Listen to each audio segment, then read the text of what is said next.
બધાને જય માતાજી, જય માં ખોડિયાલ. તો હું ઓફિસેથી આવી ગઈ છું ઘરે, અને મેં કાઢી નાખ્યા સંપલ ને હું તો પૂગી ગઈ રસોડામાં, કેમ કે લાગી હતી તરસ. એટલે પાણી પી લીધું, ઉપર હતા ને ઢોળ લીધું. તો પછી પાણી પી લીધું. મમ્મીને પૂછ્યું, મમ્મી કઈ ખાવાનું છે? મમ્મીએ કીધું ફ્રીજમાં ખોલ, કાંક પડ્યું હોય તો ખા. પછી તો મેં જોયા જામફળ પડ્યા હતા, પણ એમાં કઈ લેવાના હતા નહીં. એટલે પછી તો મેં ઉપાડ્યું એક કેળું. મેં કહું હાલ ને, એમ તો કેળું ભાવતું નથી, પણ ખાવું તો જોઈએ ને, ભૂખ લાગી છે તે. તો એટલે કેળું ખાઈ લીધું. હાલો, આપણે પેટ પૂજા તો મેં કરી નાખી. હવે આપણું મિશન સંભાળે ને. પછી મેં લઈ લીધા થાંભળા ઉટકવા, બેહી ગઈ. પછી તો હું થાંભળા ઉટકવા બેહી ગઈ, થાંભળા ઉટકાઈ ગયા અને મૂકી દીધા સાઈડમાં.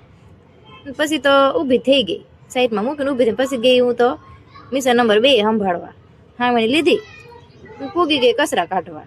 કચરું તો અહીંયા કાઢવું જ પડે, ઘરનું કામ કરે કોણ? પછી તો કરીને કચરા કાઢીને મૂકી દીધું સાઈડમાં હાવણું, અને પૂગી ગયા મીતુભાઈ મારા વાયમાં ધોડવા માંડે જોઈએ. પછી પૂગી ગઈ હું તો ચોકડીમાં ગઈ ને ભરી ડોલને ભરાવા મૂકી દીધો. ડોલ ભરાઈ ગયો, લઈ ગઈ ઘરમાં અને માંડી પછી પોતા મારવા.